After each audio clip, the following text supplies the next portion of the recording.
Two. Well, hello, everyone. Thank you so much for joining. By way of introduction, my name is Jennifer Henshaw. I am the Vice President of the Prairies in the North with Restaurants Canada. It's a pleasure today to have Anne McCrory, the Executive Director of Ministry of Immigration and Career Training, with us today. Today, we also have Joyce Lai. She's the manager of the manager of the International Recruitment Unit with immigration. And thank you again today for joining us. Today, we're going to be hosting a webinar today on the hard to fill skills pilots. In terms of what we're going to be covering today, we're going to cover the role of ICT and supporting employers through the Saskatchewan Immigrant Nominee Program.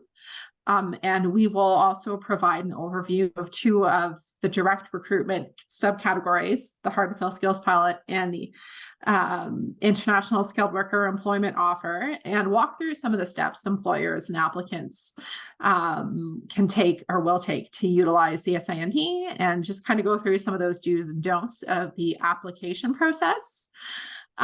Before I turn it over to Anne, just a couple of housekeeping items. If you have any questions, please hang on to them and we will get to those at the end if you want to put them in the chat.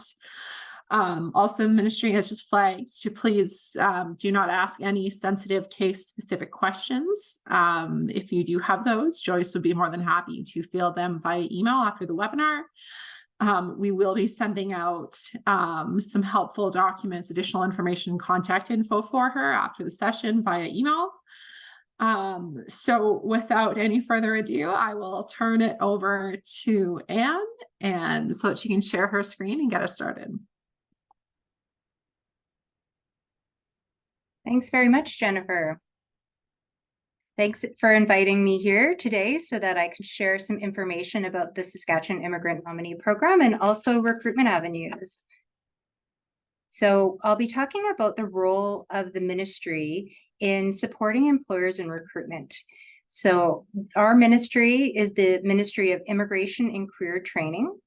And our agenda today will be talking about supporting employers, also avenues for labor recruitment. Before we get into talking about the Saskatchewan Immigrant Nominee Program as an avenue for recruitment, and then I'll go through the immigration process and some key things that we would like to talk about today with you and provide some information on. And then we'll have some time at the end for questions. So to start with, one of our key labor recruitment avenues is using SaskJobs. If your employer is recruiting in Saskatchewan, I think you'll be very familiar with our website. Currently, there's over 17,000 jobs posted there. It's an important resource. It's the Saskatchewan's #1 job board. And so we promote and guide employers to post all their employment opportunities on SaskJobs. There's no charge for job posting for jobs located in Saskatchewan. And the job board actually, other job boards across Canada do scrape job ads from SaskJobs. There are two functions for the SaskJobs jobs board. One is forward facing, so you're able to post positions, and then there is a job search platform for users of the platform.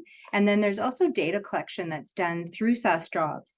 And that data collection assists us in understanding and knowing what is the demand for occupations across sectors and regions of the province, so we can identify what occupations are in demand. So as you know, after posting your job, recruitment has numerous steps, and your value proposition is key to attracting workers to Saskatchewan. And that's how we want to support you.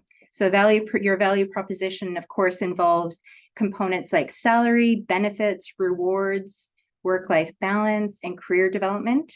And so our ministry, the Immigration and Career Training, we can assist you through our Employer Services branch by providing resources, tools, and guidance to help you enhance your value proposition where needed, if needed. And this can include exploring and navigating training options for your staff to obtain new skills or upskill.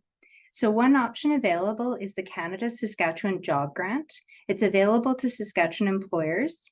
It's an employer-driven program that provides financial support to train new or existing employees. So the employers, you select the trainees, the training, and the third-party trainer. And this training can support a new hire to the organization. It can result in a new or better job for an existing employee, or it can reduce the skill gaps of an employee that you have. Approved employers invest 1/3 of the training costs, while the federal and provincial government reimburses the remaining 2/3. So employers can access up to $10,000 per trainee to a maximum of $100,000 per employer per fiscal year. So it's an important opportunity for helping to meet your skills needs. And then we do have another program, the Reskill Saskatchewan Training Subsidy. It's a temporary program that provides financial support for the development of a skilled workforce, and it's being delivered to support a post-pandemic economic recovery. Eligible employers are reimbursed 100% of employee training costs up to a maximum of $5,000 per business, and the minimum amount per application is $1,000 per training program. If you're interested in these programs, please reach out to our ministry and we could provide more information. So next, I'm going to talk about another avenue for labor recruitment. After looking at domestic labor recruitment in Saskatchewan and across Canada, another option that we think is really important for filling gaps in our domestic labor force is the Saskatchewan Immigrant Nominee Program. So it's a provincially administered economic immigration program.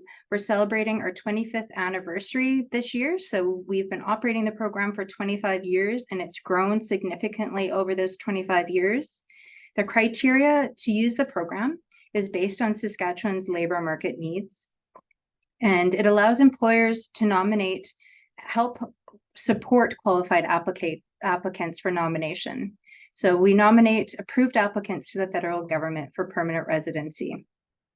And then our positions that are submitted to the SINP by employers, they're assessed to see if they're eligible for the immigration programs we deliver. And if they are, and they receive a nomination, a work permit is supported for candidates, and it's an LMIA exempt work permit. And I'm going to talk more about that in detail later. So our requirements for the SINP vary based on whether the worker is working in Saskatchewan when they apply, or if they're coming from outside Canada. And then we also have sector or occupation specific programs. The SINP process is a two-step process. This is for the applicant. I'll talk more about the employer process later. It's important for you to understand the applicant process as you're recruiting to ensure that you're recruiting someone who's successful if you're recruiting them permanently into a position in your workforce. So the first step, they apply to the SINP for nomination for permanent residency. We assess their application against our eligibility criteria, and if they're approved, we nominate them to the federal government, and we provide them with a nomination certificate and a work permit support letter. The second step is for them to apply to the federal government for permanent residency, and the federal government does an assessment for criminality, security, and health factors, and they issue the permanent resident visa. So as you can see on this slide, we have a number of different program categories through the SINP. We have the labor market categories, and we also have business categories for entrepreneurs and farmers who have management and farm experience. And today I'm going to be talking about two different categories. The first category is the hard to fill skills pilot. And the reason why I'm focusing on this is that it is a new pilot and it has been, it's being used quite widely by your sector. It's a 3-year pilot that enables eligible employers to recruit foreign workers in intermediate occupations and entry-level occupations. And these are positions that typically require high school or secondary school. The process from application for job approval to nomination is expected to take between 6 to 8 weeks.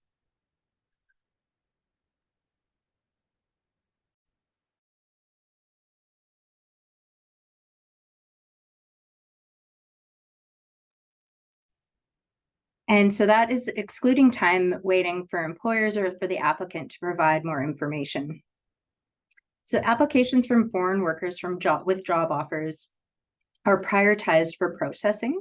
So we process them very quickly, between 1 to 3 weeks, as these individuals are more likely to attach to our labor market. And pardon me, I'm going to have to stop every once in a while just to do a cough, I think, very dry throat, so my apologies in advance. So foreign workers who are nominated by the SINP with an employment offer can apply to the federal government for a temporary work permit. This does require the employer's support, and I will talk more about that in detail.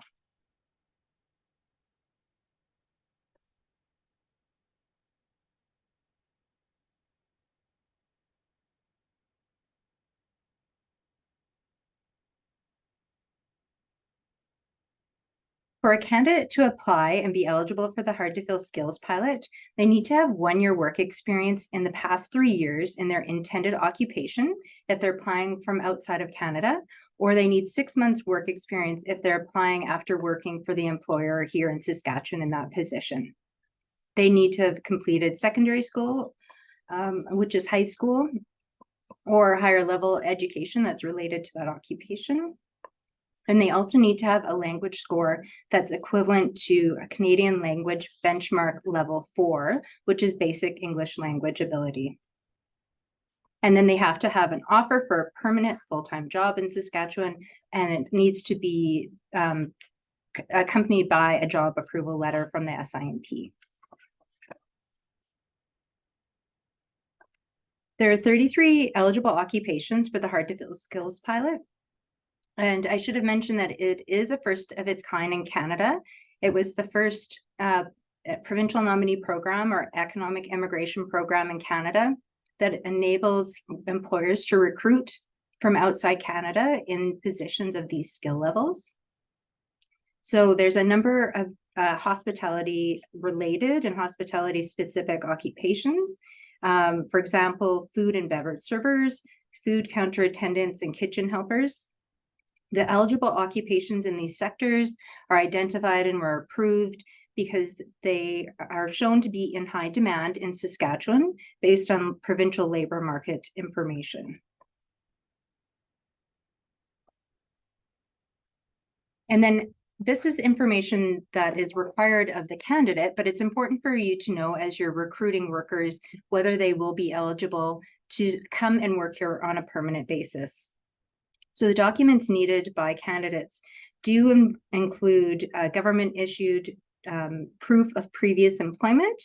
And this does, for example, includes pension fund, provident funds, medical insurance, social security record, work permits, work visas, labor cards for any foreign work experience, employment contracts, and taxation forms, among some other documents.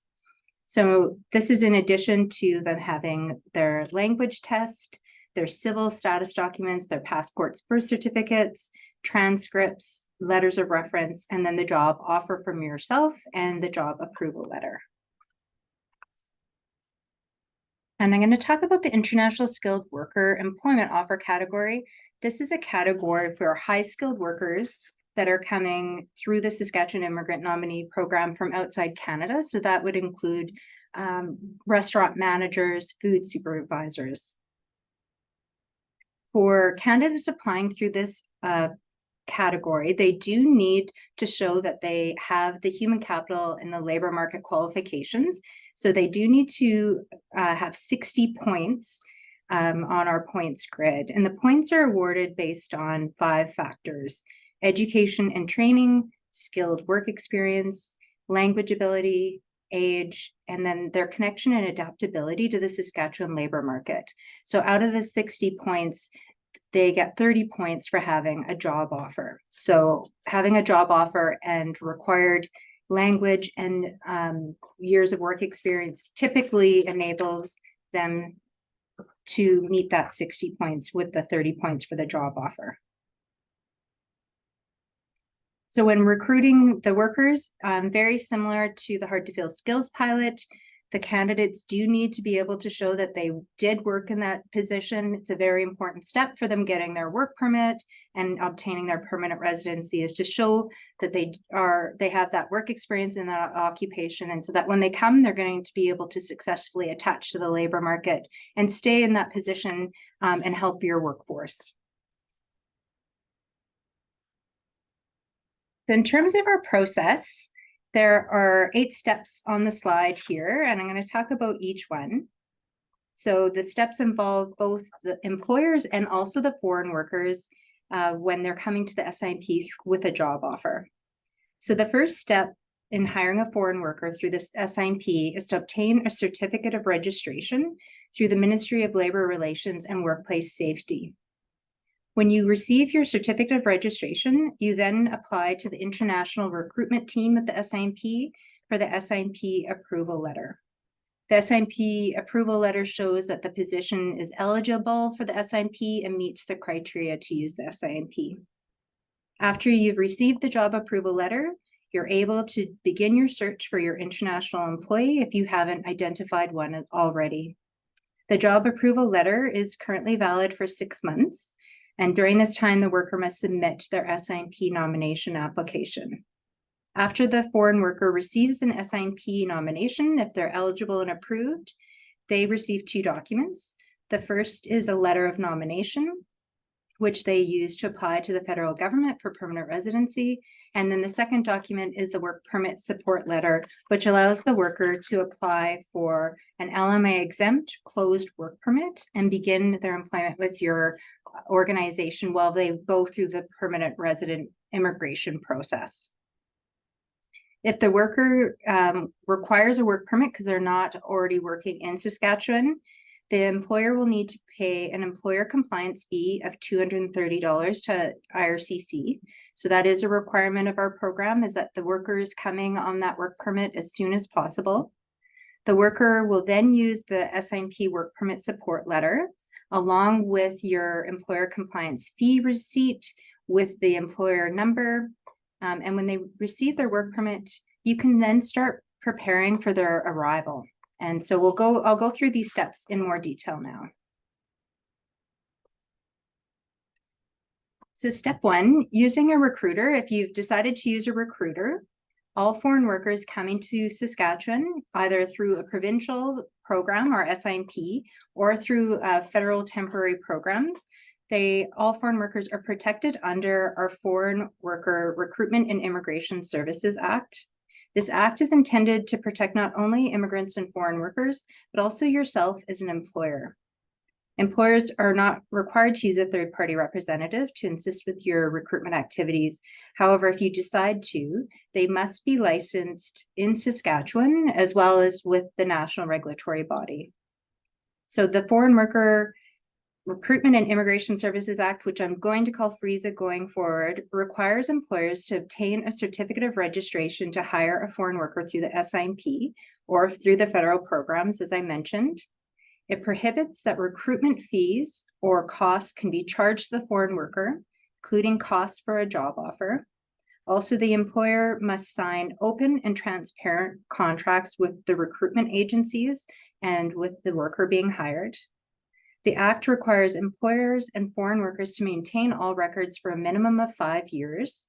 And this includes information such as the contract with the recruitment agencies, the job offer letters, and the job approval letters. It's very important for employers to communicate with the employees they're hiring to ensure that they're aware of their rights and their responsibilities before coming to Canada. We want to ensure that Saskatchewan has a reputation as being a safe and ethical place to immigrate to, because that helps us attract people to come here and fill your labor market needs. So it is a dual responsibility of the employer and the employee to ensure that the worker has legal status to work in Canada. So an individual cannot work for your company unless they have a valid work permit or permanent residency. And as I mentioned, you're not required to use a third-party representative to assist with your recruitment activities, but please, again, be sure to use a licensed representative ensure that no fees or costs are being charged to foreign workers, that you sign open and transparent contracts with agencies, and you maintain those records for 5 years.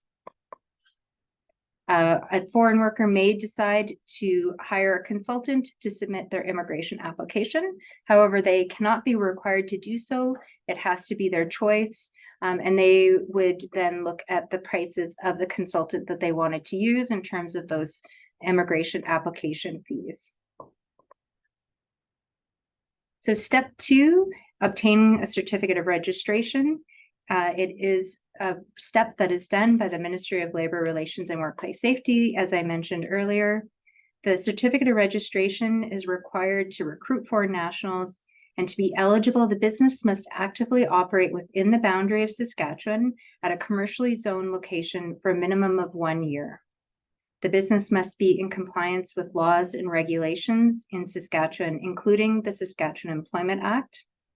The certificate of registrations are renewed every 2 years, and employers must have a valid certificate of registration in order to submit a job approval form to the SINP for assessment. For step 3, again, if you're hiring through the SINP, you need to obtain an SINP job approval letter. The job approval letter is a pre-approved authorization for you to hire a foreign national through the SINP. Employers will provide candidates with a candidate-specific job approval letter for inclusion in their application to the SINP.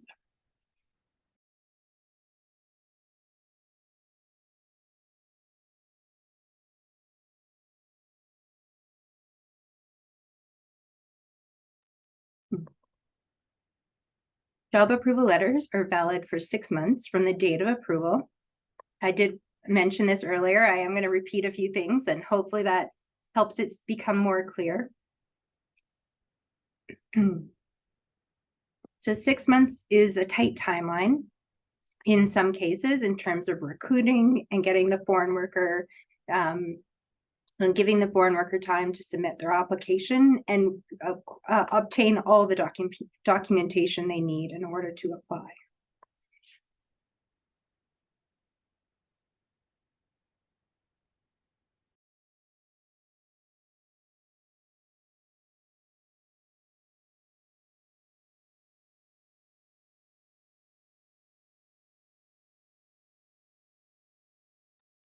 My apologies, I just was unable to unmute. There we go.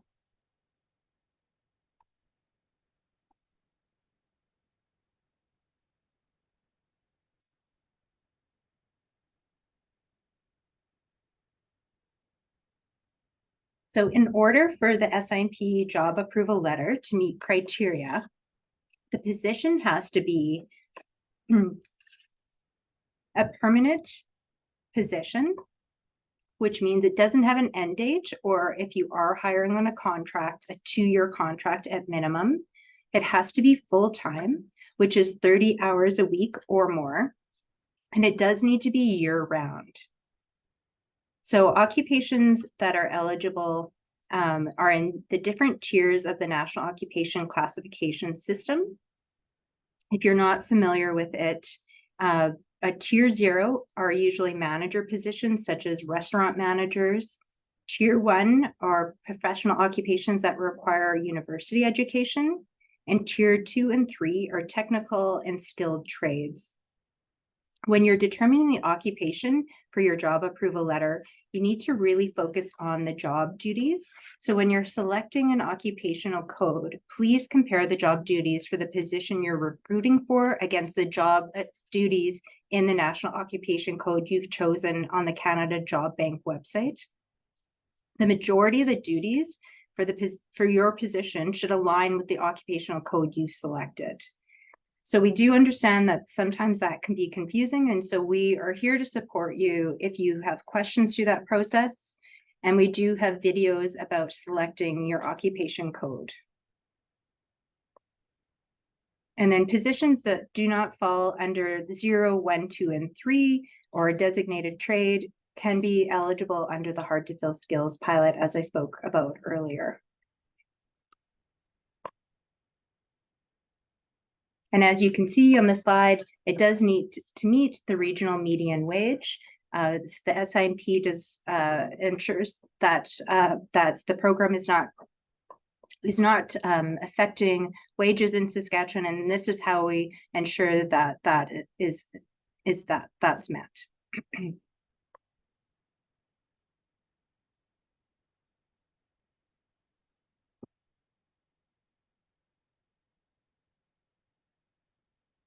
So step 4 is the candidate applies to the SINP. And so as I mentioned before, understanding the criteria for the SINP is important for ensuring that when you're recruiting, that worker is successful in the immigration process and can come and start working for you as quickly as possible. So when you're recruiting, we are happy to assist at any time if you're wanting to better understand what program category they would be eligible for and what is the criteria. We are happy to assist at any time through our client service team with any questions with that. So you would provide a candidate a job offer letter and the job approval letter. The candidate applies to the SINP through our online application system. We do have a user manual for that for the applicants to help them guide them through that process. And our website does have all the information they need about eligibility. Our SINP staff assess the application against criteria. And if they meet criteria, they're issued the nomination certificate and work permit support letter. And the candidate ensures that the employer understands what step they're at. For step 5, I mentioned this before, you would pay the federal employer compliance fee in their employer portal. It's $230. You would go into the portal and you provide the candidate afterwards with the offer of employment number. It's generated by the system once the application is submitted through the employer portal. So there's some resources for employers through that federal employer portal. There's a user guide as well in order to use that system as well. The foreign worker then applies to IRCC using the the offer of employment number, their nomination certificate, and their work permit support letter, which enables them to get an LMIA exempt work permit. They then apply for permanent residency at the same time, and this is a concurrent process. And the processing times are available on the IRCC's website for the permanent residency processing times. I'll speak more about those in a little bit. So depending on where they live, because the visa office processing times do vary, the candidate may arrive and begin working for you within 2 months of application for the work permit support letter. So it does vary. It can be as quick even as 4 weeks, and then it can go up to a number of different months depending on the country that they are applying to. And IRCC does post those processing times on their website. So as mentioned before, there is a $230 employer compliance fee. However, there are no SINP processing fees for employers or for immigrant applicants who are applying with job offers. And then if you hire someone whose work permit, who does have a work permit, but it is for a limited amount of time, you will need to apply for a work permit, the SINP supported work permit, for that worker to ensure that they can continue to work legally in Saskatchewan until they get permanent residency. And so you would need to pay a fee for that so that they can get a new work permit or to extend an existing work permit. And these fees for recruitment cannot be charged back to foreign workers who are being recruited, as mentioned before. This is something that we have heard questions about in the past, so we want to ensure that employers understand that. So in terms of timelines, the certificate of registration takes about 1 to 2 weeks with labor relations and workplace safety. The job approval letter with the SINP process, we have a service standard of 6 weeks. And our candidate SINP application, those processing times for job offer applications range between 1 to 3 weeks. The offer of employment number from IRCC's employer portal, you get that immediately. And then the employer-specific work permit, as I mentioned, it does vary by visa office. We have seen them as low as 4 weeks at times, and then they do range up to a number of months. And then the permanent residency process for applicants who are not going through IRCC's express entry process is about 22 months.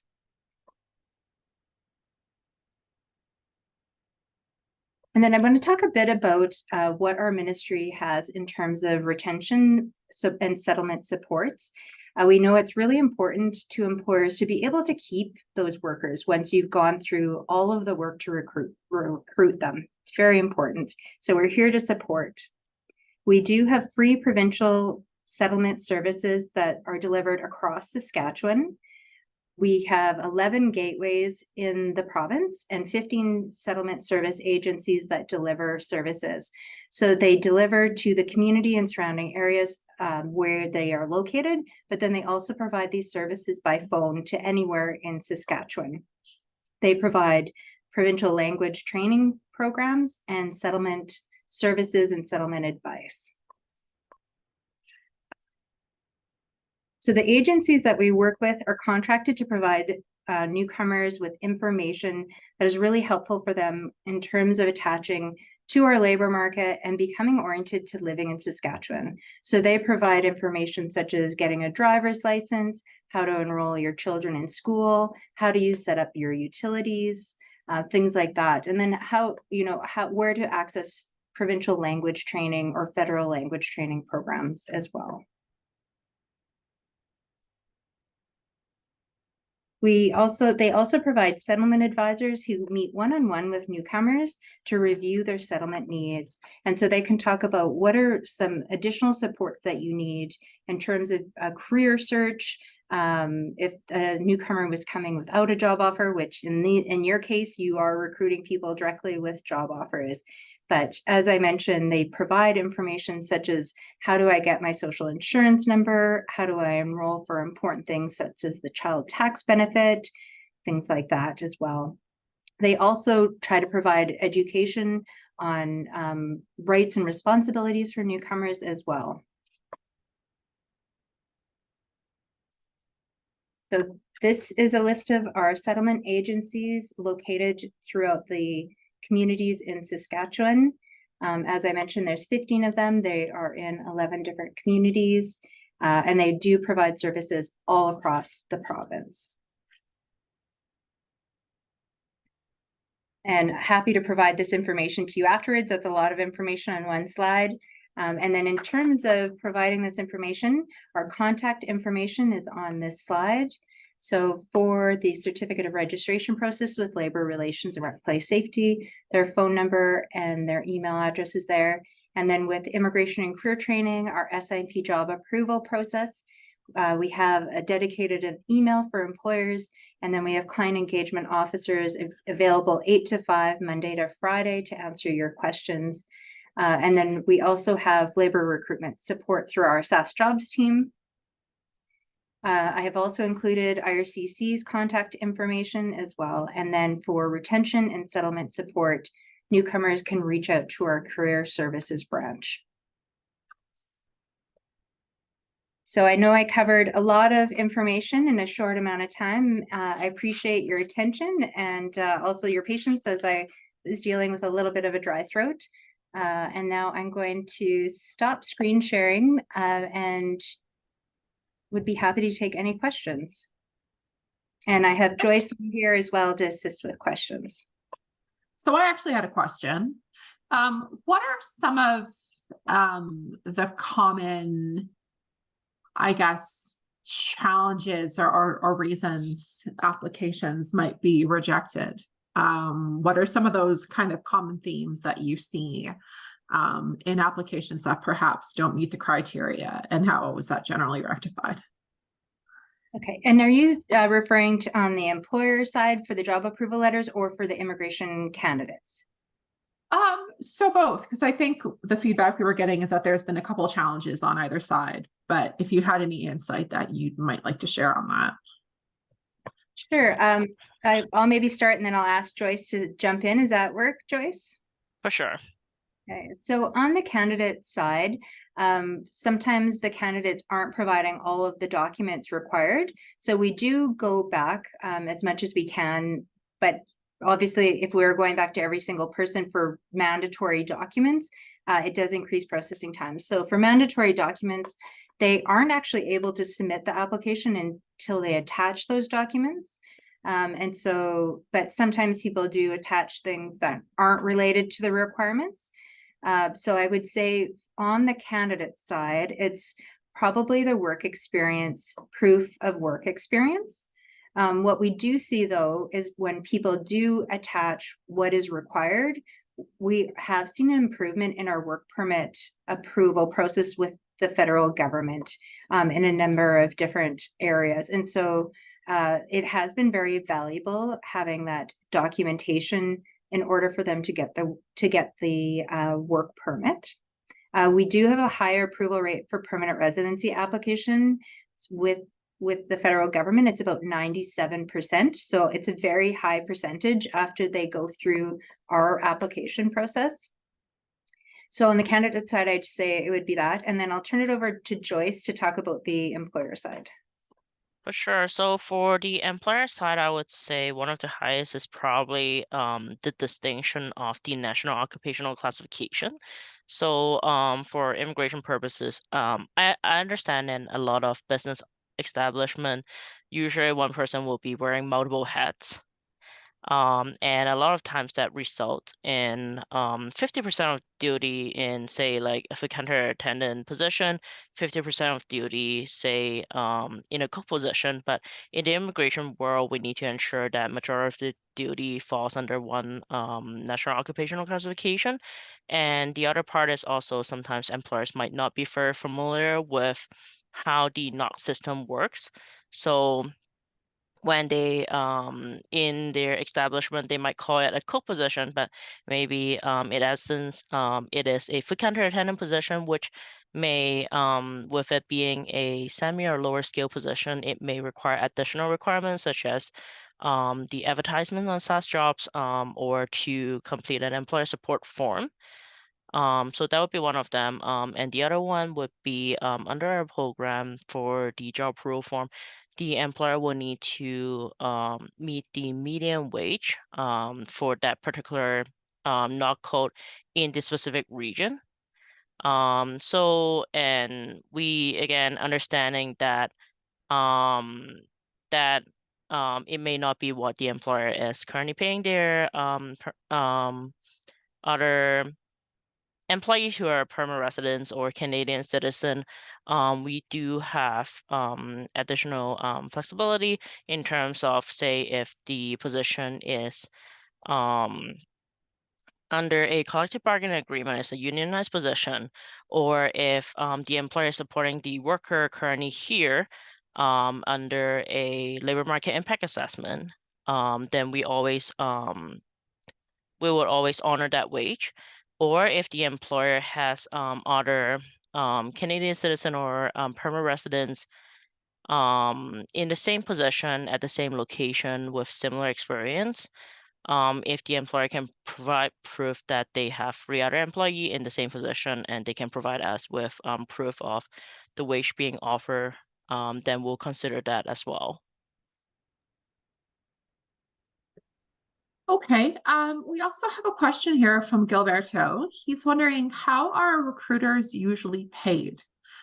And then there's a follow-up question that says, is there also a standard fee for them? Yeah, so I can answer that one. So recruiters have to be paid by the employer. It's illegal for a foreign worker to pay a recruiter for recruitment fees. And so they are paid by the employer. And then the fee is determined by the recruiter. So they have varying different fees. Sometimes they have them posted on their website. Sometimes you have to reach out to ask for them, but I'm not aware of a standard fee. And just wanted to verify, because is Gilberto asking is there a standard fee for the employer or a standard fee for the applicant in terms of immigration application? Gilberto, did you want to confirm that? I think you were referring to the recruiter, correct? Just wait for him to respond here. If you want to throw it in the question box or the queue, yeah. But yeah, standard, yeah, he's asking standard fee for the recruiter. Yeah, okay. Yeah, there would be different fees. They would determine their fee based on their business and what they offer. Okay. Did anybody have any other questions out there? Okay, going once, going twice. Oh, okay, perfect. You're welcome, Gilberto. Okay, seeing no more questions, I might wrap it up there. But as mentioned, we will be circulating a recording of this webinar to the folks who couldn't make it today, as well as a number of other background materials, helpful materials on this topic, and we will circulate contact information for Joyce as well. So without further ado, I will say thank you very, very much to Anne and Joyce and the ministry for their help coordinating this. And thank you to everybody who joined us today on the webinar, and we'll sign off there. Thank you. Thanks for having us. Thank you so much. Thank you Have for a great inviting day. us today. Thank you. Thank you. Okay.